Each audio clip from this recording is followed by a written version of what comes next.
Guys, അപ്പം ഞാൻ അന്ന് ഗെറ്റ് റെഡി വിത്ത് മീ ഒക്കെ ഇട്ട് ഒരുങ്ങി കെട്ടി എങ്ങോട്ടാ പോയത് എന്നല്ലേ, ഒരു പടം കാണാൻ വേണ്ടി പോയതാണ് കേട്ടോ.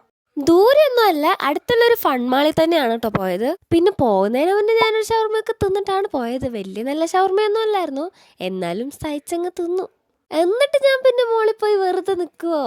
ഇല്ല, ഞാൻ വീണ്ടും ഒരു ഐസ്ക്രീം മേടിച്ച് തിന്നു. ഇനി നിന്നാ ശരിയാവില്ല എന്ന് പറഞ്ഞിട്ട് ഞങ്ങൾ നേരെ തിയേറ്ററിൻ്റെ അവിടെ വിട്ടു കേട്ടോ. എന്നാ പിന്നെ പടം ഏതാന്നും കൂടെ പറയാം. നമ്മുടെ ധ്രുവ് വിക്രമിൻ്റെ ഒരു അടിപൊളി പടമാണ് കേട്ടോ. പേര് ബൈസൺ എന്നാണ്. കണ്ടു, നല്ലൊരു പടമായിരുന്നു. ബട്ട് കുറച്ച് അധികം ഫൈറ്റൊക്കെ ഉള്ള പോലെ എനിക്ക് തോന്നി. പിന്നെ തമിഴ് ഫിലിംസ് മോസ്റ്റ്ലി ഇങ്ങനത്തെ ഫിലിംസിൽ റോ ഫൈറ്റ്സ് ഒക്കെ ആയിരിക്കും. അത് എക്സ്പെക്റ്റ് ഒക്കെ ചെയ്തിട്ട് തന്നെയാണ് പോയത്.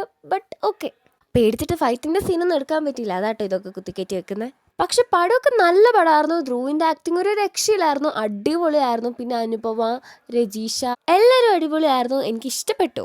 പിന്നെ ഞങ്ങൾ അതുകൊണ്ട് നിർത്തുമോ? ഇല്ല, വീണ്ടും ഞങ്ങൾ ഡ്യൂഡിന് കയറി. ഡ്യൂഡ് കുഴപ്പമില്ല, എനിക്കിഷ്ടപ്പെട്ടില്ല. ബട്ട് അവിടെ വന്ന് കുറേ പേർക്ക് അത് ഇഷ്ടപ്പെട്ടു എന്നാണ് എനിക്ക് തോന്നുന്നത്.